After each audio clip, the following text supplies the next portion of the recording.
informal order, informal normative order. This is what is dharma. Nobody enforces it. Nobody commands anybody to follow it. Everybody feels it is his duty to do it.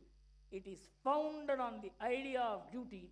That is why when the Universal Declaration of Human Rights was sent to Mahatma Gandhi by H.G. Wells, Mr. Gandhi, you must sign this. Mahatma Gandhi said, I will sign this provided you change the title into Universal Declaration of Human Duties. He said it is duties which have sustained the civilizations for thousands and thousands of years. Rights will destroy the sense of duty, so I will not sign it. Today we are celebrating human rights. I am going to tell you how much it is capable of destroying the integrality which Deen Dayal ji conceptualized and given to us. And now, what is the proof I am giving for this? I am going to give you the proofs like the Newtonian falling apples. Apples were falling. Everybody was looking at the falling apple, but nobody asked why the apples were falling.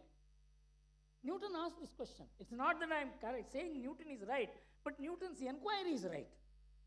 So, we see this happening. I'm going to give you simple facts about Bharat. We have 2.4% of global land area. And we have 18% of global population. We have 30% of global bovine population. We have 42% of world's cattle population. We have 8% of bioresources. We have 21% forest coverage. This is an ecological wonder. How in a small piece of land, America is 3.5 times the size of India. It has 1/5 of Indian bovine population. You look at China, which is 3.5 times the size of India. It has 1/4 of India's bovine population. So when we say Vasudhaiva Kutumbakam, Vasudha is not world, Vasudha is earth. This earth belongs to everybody. How is it that we are able to live with an unbelievable number of human beings and other beings on a small piece of land? This is a functioning reality. And all this data, if you want, it is in our world in data.com. This is one of the data sources which shocked me. And how, by what scientific or social laws this happened, I'm going to tell you now. You know, we have only the entire world, if you look at it, 71% of the world is sea, 29% is land, out of which 10% is agricultural land, of which we have 1% agricultural land. 1/2 of India is agricultural land. We use the entire agricultural land for cereal cultivation. This is the most important secret we have to understand. Why so many human beings, 18% of world's population and 30 to 42% of the world's cattle population and bovine population can live together. The secret is the fact that we use our entire agricultural land for producing cereals. And I tell you what cereals do. 83% of the calorie values is given only by cereals. Only 17% comes from meat. This is true of the whole world. And cereals give you 37% of the protein value. And meat gives you 37%. That is why we have so much of cereal eating population. Our meat consumption per head, per annum is 3.1 kg. This lower meat consumption and our 168 kilos of cereal consumption, the balance between meat and cereal is what makes this whole thing possible. There's a trade-off. It's not that we are a vegetarian society. 2/3 of Bharatiya society is non-vegetarian. But we use non-vegetarian only as a sabji. On a Friday we won't eat. On a Saturday we won't eat. Amavasya we don't eat. What is all this? These are all the scientific principles which the great rishis, saints, and seers had given to us to see that the meat consumption is less. America, for instance, 128 kilos is per head per annum. It is 180 in South Africa, almost 110 in European Union. You may ask, what's wrong? If somebody eats meat, let them eat. But you know, if all Indians decide to eat like Americans, we will need 6 times the agricultural land we have. Our size of India has to be 2.5 times, 3 times more. Because to produce meat takes so much of energy, and you have to produce cereals to produce meat. You produce cereals which give you 83% of the calorie value to produce meat which gives you 17% of the calorie value. And if all Indians, Bharatiyas, tomorrow shift their eating habits, there can be no Bharat. This is the Newtonian falling apple facts which are falling. We don't know how this whole nation is being sustained. And this is the Rishi-Krishi combination. The Rishis found out this secret that without only by cereals. Another fact I must tell you, 1 kilo of meat gives 10 to 100 times more CO2 gas emission than cereals. 35% of the global CO2 gas emission, which is the biggest problem of the world today, comes out of meat. It's not that we are not meat eaters. We also enjoy meat. But we know how to enjoy it in a limited way so as not to damage environment, so as not to damage our own agriculture, to ensure that all the people get food, the calories. Who found out this meat cereal mix? It is the Rishi and the Krishi combination. So this civilization was built up by rishis, saints and seers, who gave us a philosophy, and the philosophy gave us the aim of life, and the aim of life gave us the lifestyle gave us the habits gave us what we need to eat and what we need to have, and if you disturb the philosophy, everything will get disturbed. There is an integrality. And because of this, our country remained extremely peaceful country. I would like you to go, as soon as you get out of this meeting, go and Google a website, Power Kills. In that website, for the last 2,500 years, how human beings have massacred human beings all over the world has been listed. Date-wise, how many people died? 1.2 billion people died in 2,500 years. You know, the only place where there was no killing, mass killing, was Bharat till the 13th century. This is an international research by Professor Alzey Ramal, who did this research for 33 years. He was a Hawaii University professor. Our non-violence was extended in every sphere. That's why we were non-violent amongst ourselves. If you are kind to the animals, you will definitely be kind to the human beings. That is the message that our rishis gave. And when you look at the idea of Ekatma Manavavada, you cannot limit it only to economics, trade, commerce, government, or government policies. The government is integral to the whole thing. Government is not the promoter. Government should not obstruct it, should not disturb it. So, this is how, even today, it's not only that we didn't have huge violence, we didn't kill people. The only violent war that was reported in 2,500 years, that is before the 13th century, for 1800 years, it was only Ashoka's Kalinga War, in which 100,000 people died. So, even today, we are the country with the lowest level of crime. If you look at the United Nations data, it shows that in terms of murders, in terms of dacoities, in terms of public crimes, India is among the lowest. In fact, in terms of rape, India does not figure in the list of countries at all, in spite of the fact our media says that India is a country of rapists. That is the extent to which we have made our people illiterates. Because we don't look at the facts, we don't counter. Even the government doesn't do. Because the government officials do not do. We need a totally different mechanism to present the Indian civilization to our people and to the world. These are all available. All the data is available.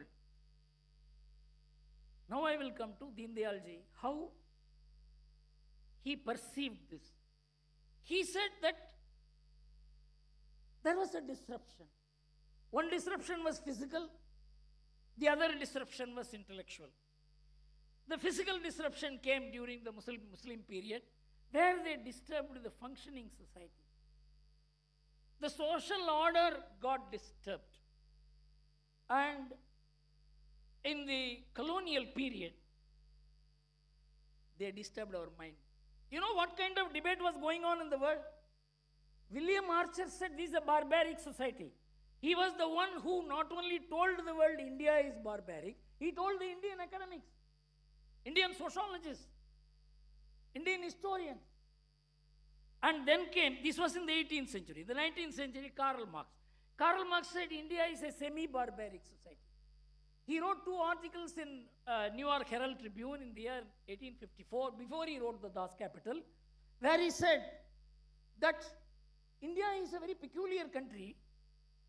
It has a village republic that there is a least amount of exploitation in the society because the distance between the producer and the consumer is so little that there is no exploitation. But the problem is this country has not changed for the last 2,000 years. So, to change this, prepare this society for revolution, the British are doing the right thing by destroying the socio-economic base of India. And he quoted Goethe to say, it is a pleasurable destruction. The man never came to India. He never met any Indian. He never met any Indian literature. He spoke about India and he completely changed and confused the intellectual discourse of India. Then came Max Weber. Max Weber was the father of modern Western civilization. Because I don't want to go deep into it except state this because this will be undenied. Everybody will accept it. He said that every nation will develop. 2 nations cannot develop. The nation which follows Hinduism and Buddhism because they believe in karma and rebirth. India and China will never develop under modern capitalist conditions. You know, these 2 great people were, even today, it is they who control the academic mind of India.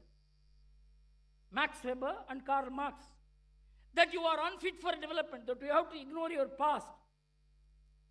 You have to become unlike what you are. A Bharatiya has to cease to be a Bharatiya to develop. In 1951, the United Nations set out a circular, which was accepted by the whole world, that if you want to develop, you have to give up your philosophy, your value systems, your way of life. Otherwise, you can't develop. That is how you are taught. Our economics, everything followed that course. And this was happening.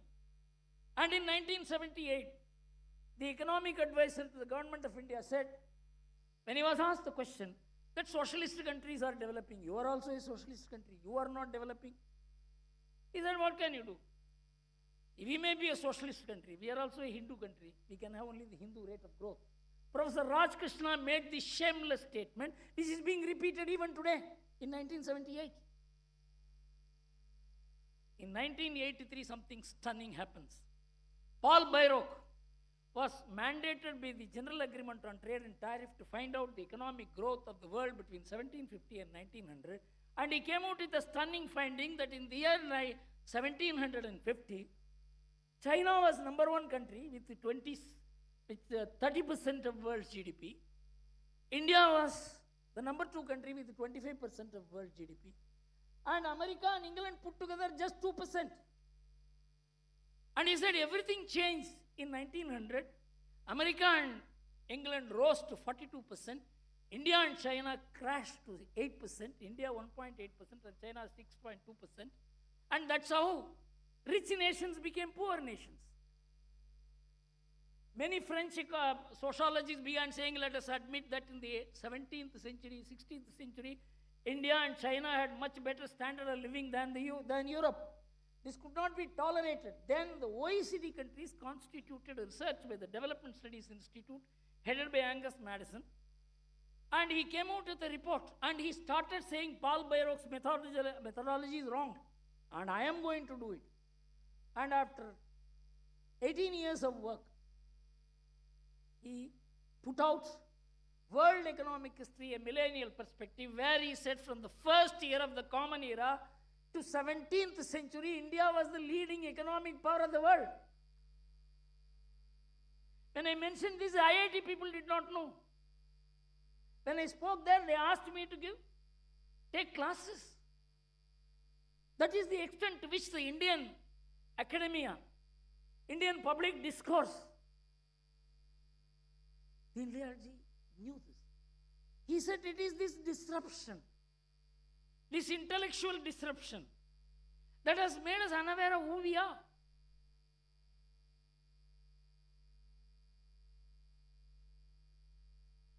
Then I will come to, you have this Integral Humanism, page 11, where Deen Dayal ji says, where should we start? 60 years before Deen Dayal ji asked this question, where do we start? And now we have to ask the question, where did we start and where we are today and where we will be? And that is what I am going to tell you now. Where do we stand? You know, when China began developing, China was 0, America was 100. Deng Xiaoping targeted that I have to grow only by sapping the American blood. He told his people, let us bide our time. 30 years, China overtook America. Almost overtook America means in many areas. They will overtake America. Maybe in another 30-35 years, they will become the number one nation. Because they chose to be long-term players. India is a long-term player. We should not compare ourselves on a day-to-day basis, decadal basis, yearly basis with the Western countries, which are short-termist. You know, after 2008 economic crisis, there were many researches why the American economy or the Western economy became weak, because they were short-termist. And so short-termist, overnight interest rates began deciding the mood of the nations. Quarterly results became more important. So they became short-termist, but we are long-term because our life has a beginning. We have a previous life also. We have a later life also. So our life has a longer idea. So we are a long-term society. They are short-termist, and we are always seen to be behind, but actually we will be ahead. I'll tell you how.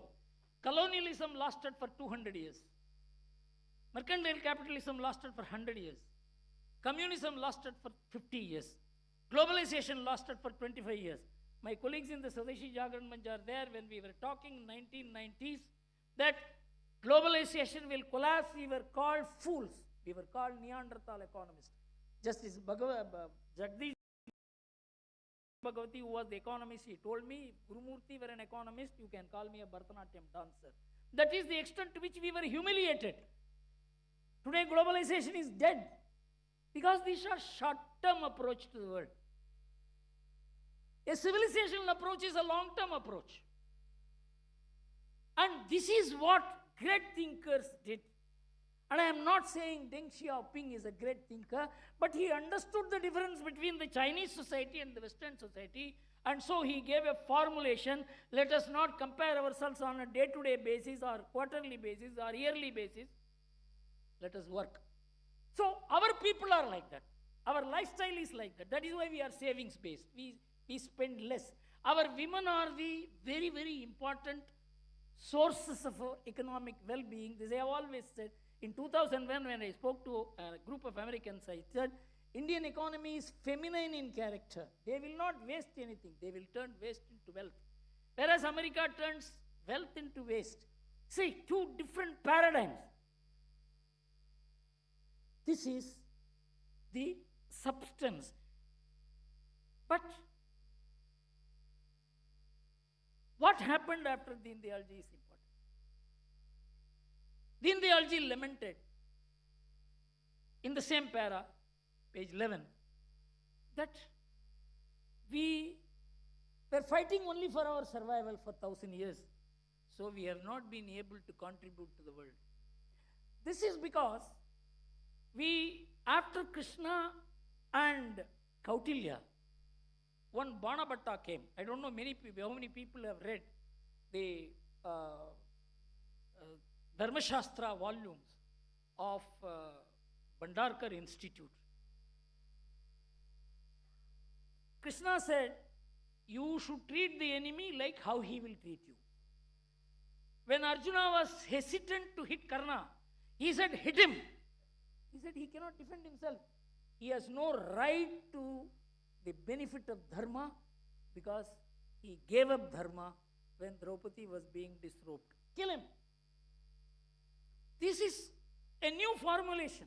It was not there before. If you look at Rama, Rama told Ravana, you come back tomorrow. Krishna said, you kill Arjuna, you kill him. This was captured by Kautilya. The best description about Kautilya interaction with Alexander, you will be surprised to know, I got in Pakistan government's website. Pakistan government's website has a chapter called the History and Culture of Pakistan, which says, our forefather was Takshaka. Who is saying it? Pakistan government website. And Takshashila University was a great university. We promoted all the world leaders used to come and read here. This is where Kautilya taught. This is where Chandragupta Maurya, Ashoka were all students. Where do you find this? In Pakistan government website. I asked Mr. Ajit Doval, how is it that it is appearing? He said they have no other history to write. There that website says that Alexander came and there was an interaction between Alexander and Kautilya. Kautilya, simply because you have a huge army you cannot hit, you have to give notice to the other side. They may negotiate with you. They may not have a war with you. They may even surrender to you. He said, who are you? We have not known such a law. Then he ordered his arrest. Kautilya ran. Pakistan government website says Kautilya ran so fast he could not be captured. He went to the forest. He conceptualized that we have a very different enemy to face. Then in the Arthashastra, he advocated what is known as Lobha Vijaya, that you have to conquer. Previously, if an Indian king won, he has to hand over the kingdom back to the defeated king. Kautilya said, no, you have to seize that kingdom. You have to build an empire. You have to have a regular army. You have to have finances. Then only you can have an empire. Unless you have an empire, you cannot face the new enemy. 10 centuries, India had a very powerful Hindu empire till almost the 8th century. When Banabhatta came in the 4th century in Bihar, he said that our people began clashing, because when everybody had army, then we also began clashing. This Kautilya had made us violent. He is an adharmi. You know what was the consequence? Arthashastra books were burnt all over India. Only one copy escaped. That is in Tanjore. And that was gifted, Tanjore Maharaja Library. And that was gifted to the Mysore Maharaja Library in 1909, translated into English in 1913. That was the extent to which there was ambivalence in India about violence. Bharatiyas, Hindus, our saints and seers had always this ambivalence. How much violence we should allow? This will unnecessarily result in killing. And this course correction took place only because of two great individuals, one in the north, Guru Gobind Singh, and in the south, it is Chhatrapati Shivaji. They said you have to treat the enemy in the way in which they treat you. If Prithviraj Chauhan had done this in Delhi, we would never have become a lost nation. We excused him like we will excuse our own king. This is what Deen Dayal ji said as the intellectual confusion.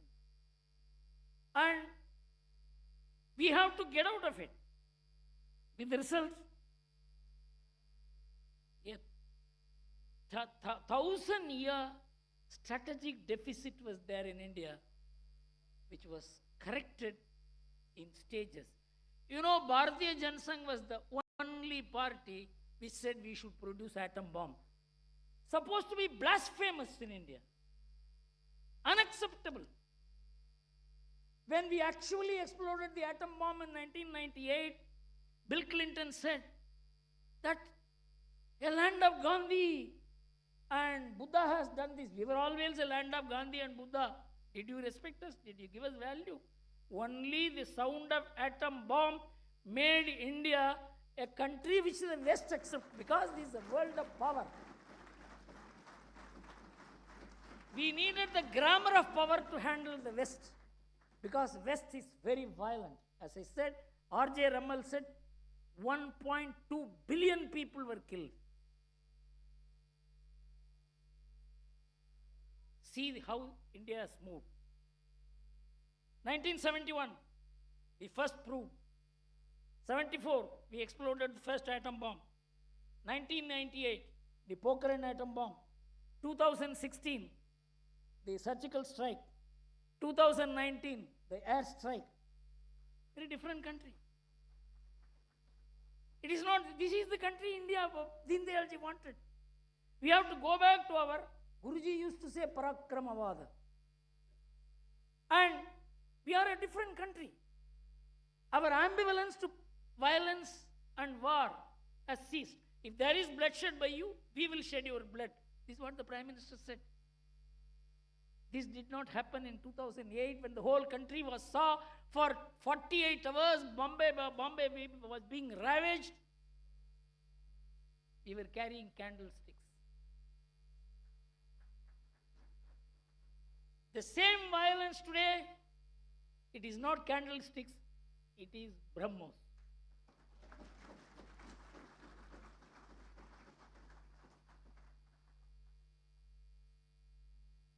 Finally, we have now moved far ahead. We are now a respected nation in the world. Nobody can ignore us. We are not a pushover. And we are emerging as a future hope for the world. People are looking at GDP, people are looking at this. I will tell you, finally, what the American society is about today. Many people think Trump is tariff. No. Trump's problem is that in 1960, America had 87.5% non-Hispanic white population. It became 70%, 72% in 2000. Today it is 58%. In 2030, it will become 54%. By 2040, America will cease to be a white American nation. This is the problem. And Pew Research Institute wrote, what is the problem with America? In America, it is only the state, it is the constitution, it is the party, it is the president, it is the rule of law, it is the court, which unifies America. Pew Research says that, like in all countries, there is division in America, polarization in America between two political parties. 60% of the Republicans won't marry into Democrat families and vice versa today. It used to be 5% 20 years back. So, families are torn, localities are torn, communities are torn. In 2022, it's all available in the internet, you can go and see.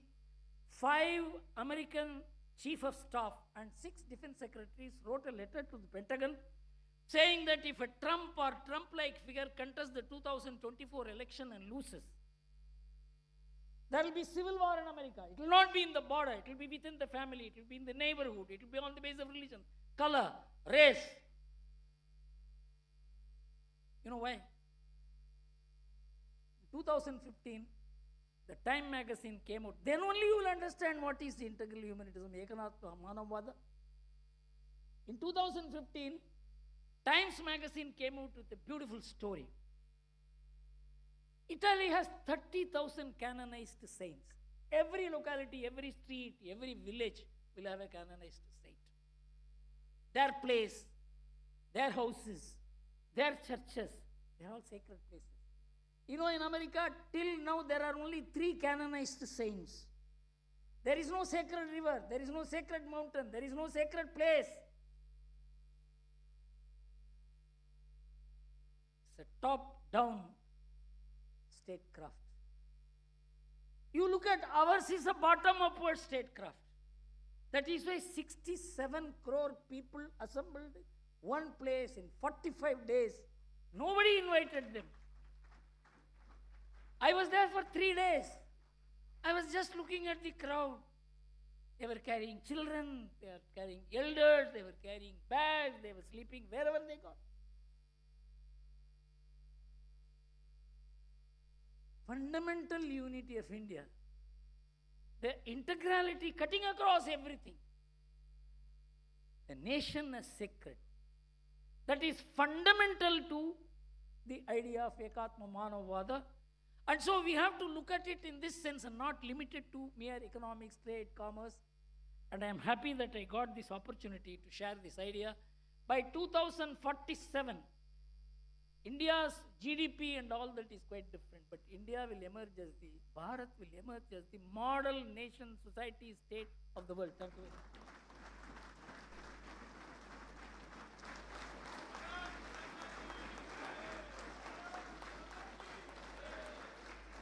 Thanks, sir, for such a thought-provoking address. समय की मर्यादा, अगर समय और होता तो ऐसा लगता आप बोलते रहे और हम चुपचाप उसको सुनते रहे और ग्रहण करते रहे। अब मैं अनुरोध करता हूं हमारे राष्ट्रीय अध्यक्ष आदरणीय श्री जगत प्रकाश नड्डा जी से वो आए।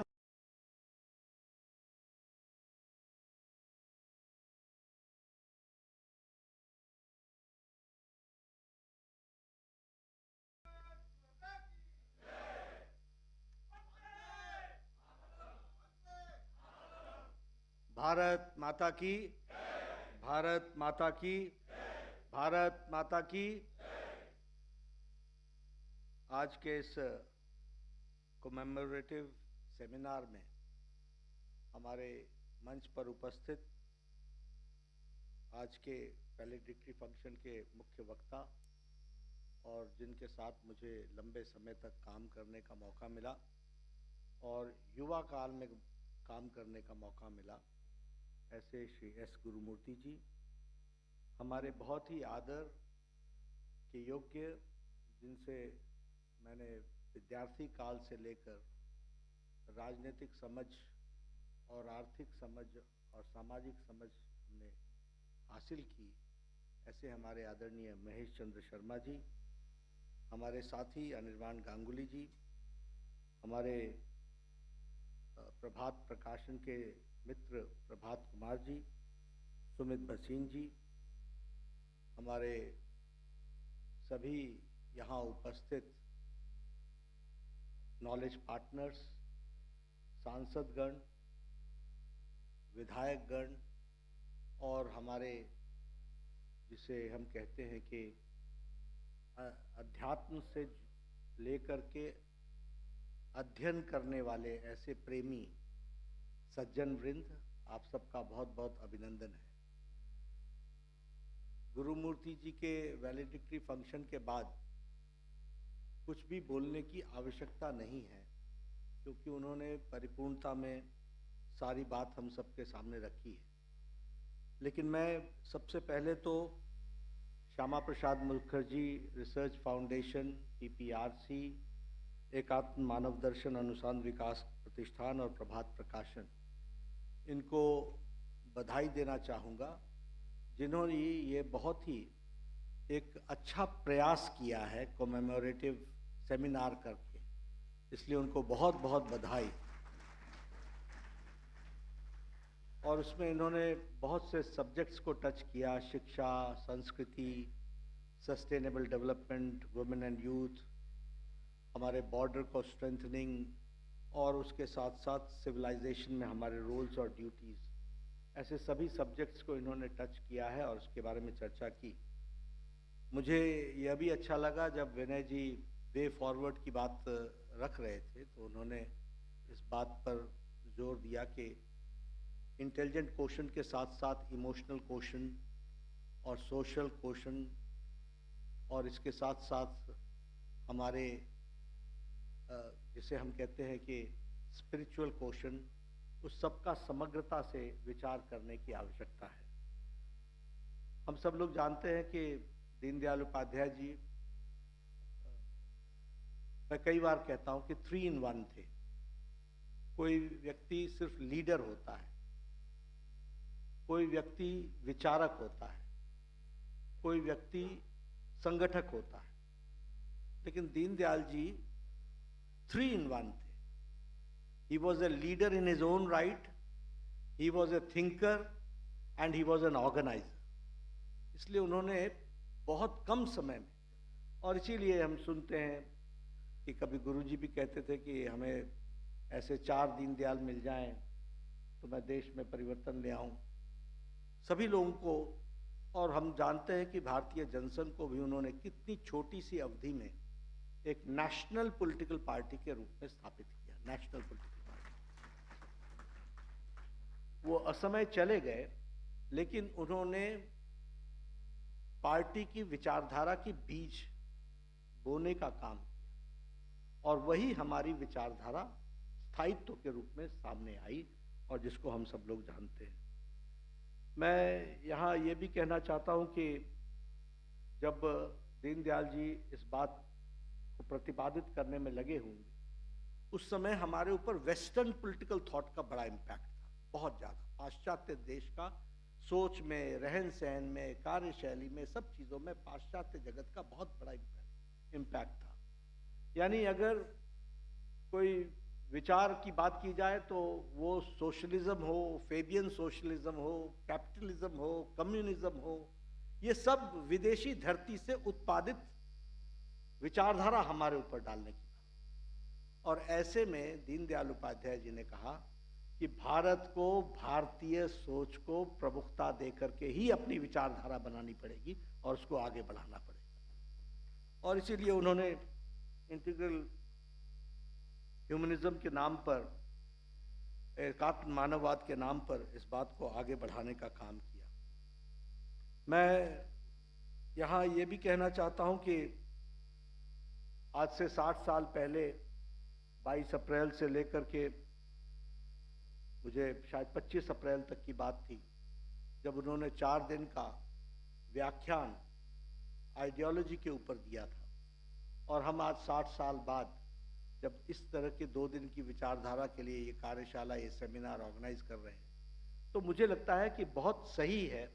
और मैं फिर आयोजकों से और विनय जी से निवेदन करूंगा कि हम यहीं नहीं रुक जाएं कि सेमिनार कर दिया, बल्कि इसको प्रतिपादित करके इस्टेब्लिश तरीके से आगे बढ़ाने की आवश्यकता है और इसको रूप देने की आवश्यकता है।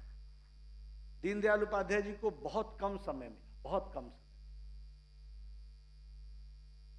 और उनकी सेवाएं पार्टी को भी बहुत कम समय थी, लेकिन उसमें ही उन्होंने विचारधारा की दृष्टि से, जिसको हम कहते हैं बीजारोपण करने का काम किया और उन्होंने उसको इंटीग्रल ह्यूमनिज्म के साथ जोड़ा।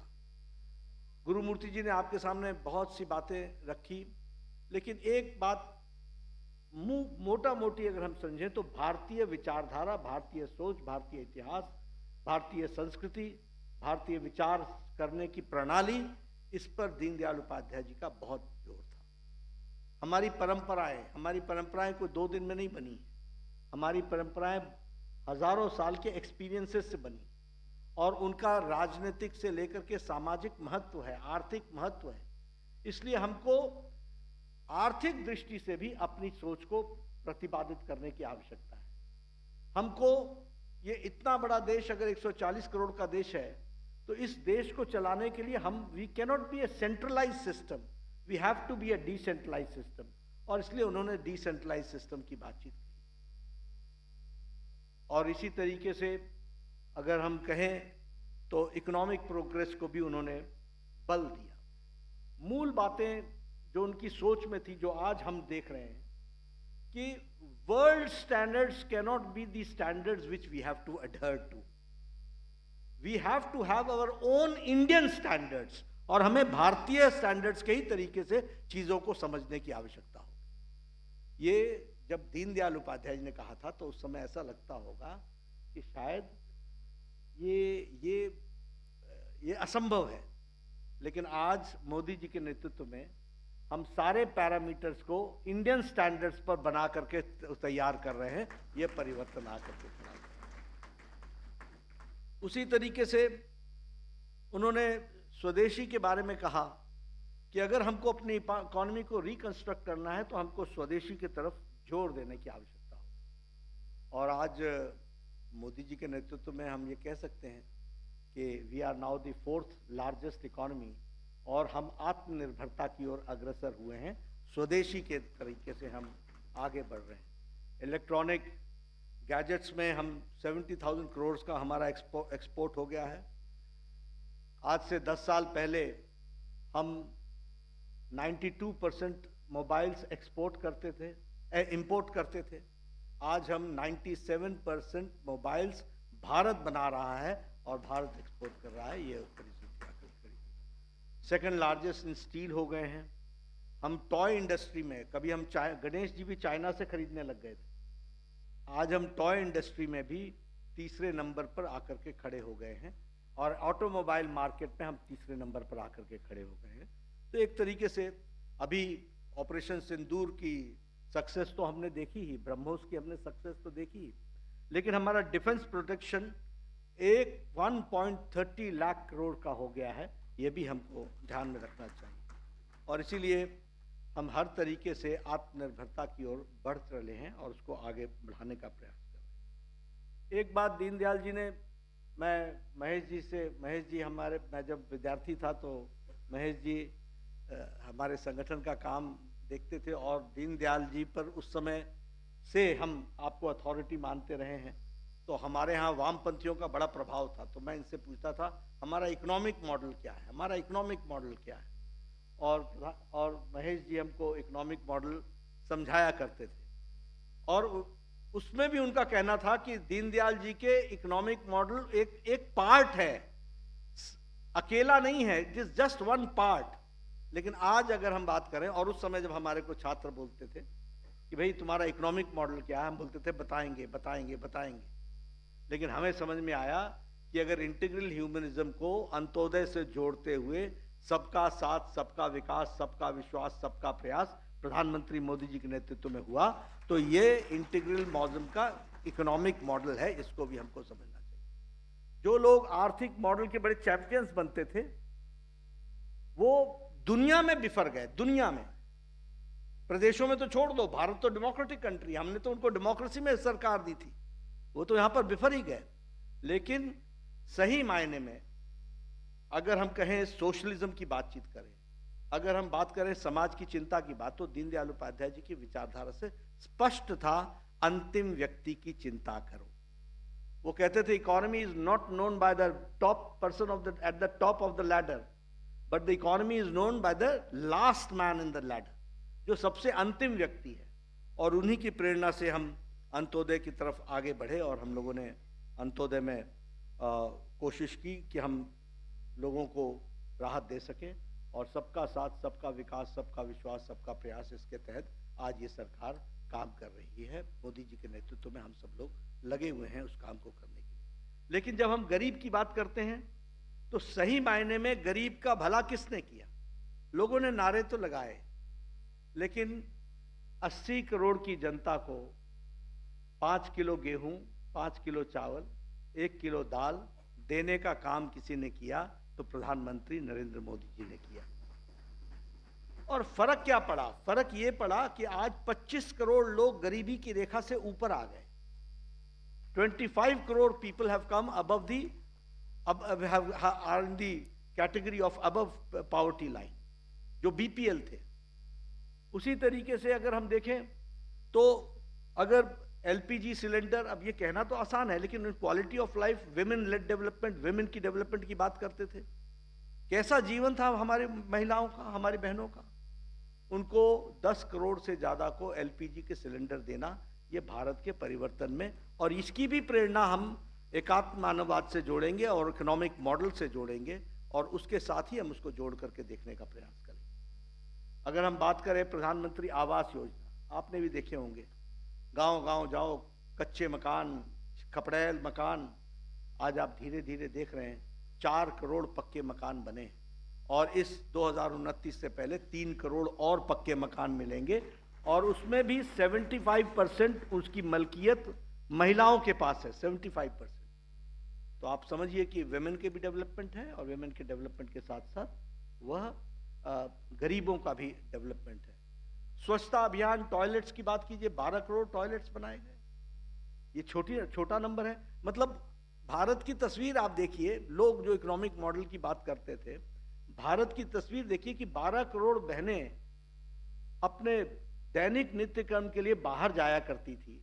उनको अगर इज्जत देने का काम किया तो वो दीनदयाल उपाध्याय जी से प्रेरित होकर के प्रधानमंत्री मोदी जी ने किया। इसको भी हमको ध्यान में रखना चाहिए।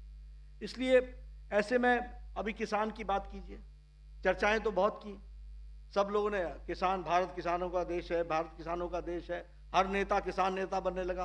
किसानों के लिए किसने काम किया? दीनदयाल जी से प्रेरणा लेकर के हमारे अटल जी ने किया, और बाद में प्रधानमंत्री मोदी जी ने किसानों की तस्वीर और तकदीर बदली। किसान Samman Nidhi, soil health card, प्रधानमंत्री फसल बीमा योजना, और ये छोटी संख्या नहीं है।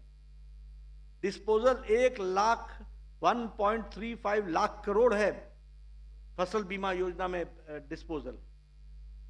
36 लाख करोड़ रुपए है 19 इंस्टॉलमेंट्स में, 9 करोड़ किसानों को सम्मान निधि देने का 19 इंस्टॉलमेंट्स दे चुके हैं। कभी सोचा था किसी ने कि इस तरीके से किसानों की सम्मान निधि दी जाएगी हर तीसरे महीने?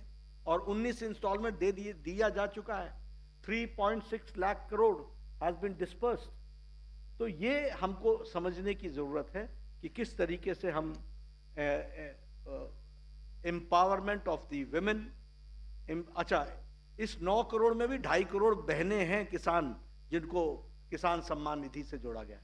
इसलिए empowerment of women, empowerment of kisan, empowerment of the marginal section of the society, उनको मुख्य धारा में लाने का काम किया है और उसको आगे बढ़ाने का काम किया है। पंचप्रण में भी जिन बात को हम कहते हैं वो हमारा इमोशनल क्वोशंट भी है, उसमें हमारी सांस्कृतिक विरासत की बात भी है कि हम अपनी सांस्कृतिक विरासत को ध्यान में रखेंगे। हम कॉलोनियल रूल से बाहर आएंगे, यानी हमारी मानसिकता जो है वो इंडिपेंडेंट स्वदेशी सोच के साथ आगे बढ़ेगी। तो ये सारी बातों को जोड़ने का प्रेरणा अगर हम देखेंगे तो वो हमको, हमारी विचारधारा को पंडित दीनदयाल उपाध्याय जी के एकात्म मानववाद से मिलता है। लेकिन हाँ, इसमें भी कोई दो राय नहीं है। महेश जी एकात्म मानववाद के ज्ञाता हैं, उनसे हम लोग हमेशा प्रेरणा लेते रहते हैं, सीखते रहते हैं। गुरुमूर्ति जी ने आज उसके बहुत से आयाम को आपके सामने रखा है, उसके सॉफ्ट पावर को भी रखा है। भारत किस तरीके से महान है और भारत किस तरीके से 1.4 बिलियन पीपल को संभाल करके चल रहा है, इसमें बहुत गहरी सोच के साथ ये जो हमारी परंपराओं से, ऋषि मुनियों के अध्ययन से निकली हुई जीवन की शैली रही है, उसमें से निकल करके आया है और उसी को दीनदयाल उपाध्याय जी ने रखने का प्रयास किया था। मुझे पूरा विश्वास है कि ये जो क्रम आपका चला है, जिसमें पीपीआरसी, हमारे श्यामा प्रसाद मुखर्जी रिसर्च फाउंडेशन, एकात्म मानव दर्शन और हमारे प्रभात प्रकाशन, सभी मिलकर इसको एक कोई स्थायित्व रूप दे, एक परमानेंसी का रूप दें, ताकि, क्योंकि विचारधारा स्थूल नहीं होती, विचारधारा स्टैग्नेंट नहीं होती, विचारधारा हमेशा क्रियाशील रहती है, डायनेमिक रहती है। समय के साथ साथ उसके नए आयाम जुड़ते रहते हैं और उन नए आयामों को परिष्कृत करके अपनी विचारधारा में डाल करके सोचने की आवश्यकता है, देखने की आवश्यकता है। और इसके लिए कोई न कोई हमारी विचारधारा की मैकेनिज्म डेवलप होनी चाहिए।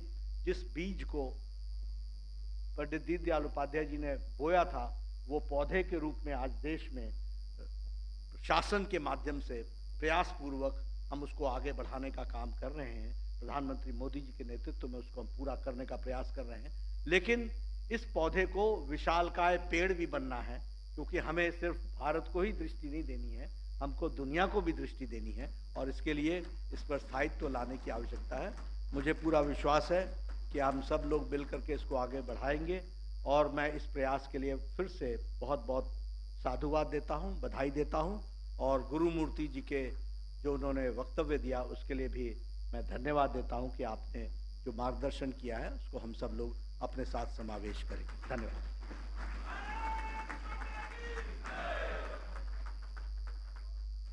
बहुत बहुत आभार हमारे राष्ट्रीय अध्यक्ष श्री जगत प्रकाश नड्डा जी का। अब मैं आभार प्रदर्शन के लिए आमंत्रित करता हूं भाई श्री विष्णु मित्तल जी से, जो पिछले कुछ सप्ताह से हमारे साथ इस कार्यक्रम में लगे हुए थे। इससे पहले वो आए, एक बार पुनः दोहरा रहा हूं कि सभी डेलीगेट जिन्होंने रजिस्ट्रेशन डेस्क में रजिस्टर किया हुआ है वो उसी डेस्क पे जाके अपने पार्टिसिपेशन सर्टिफिकेट ले लें। मैं आमंत्रित करता हूं श्री विष्णु मित्तल जी को। बोलिए भारत माता की। पंडित दीनदयाल उपाध्याय जी के एकात्म मानववाद व्याख्यानों के राष्ट्रीय स्मृति सम्मेलन के 2 दिवसीय इस कार्यक्रम के समारोह सत्र में मैं सबसे पहले धन्यवाद करता हूं दुनिया की सबसे बड़ी राजनीतिक पार्टी भारतीय जनता पार्टी के राष्ट्रीय अध्यक्ष आदरणीय जेपी नड्डा।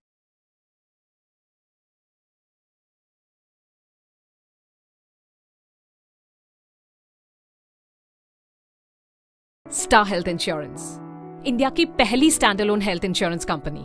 अब तक इन्होंने 1 करोड़ से ज्यादा क्लेम सेटल किए हैं, 97% कैशलेस अप्रूवल्स,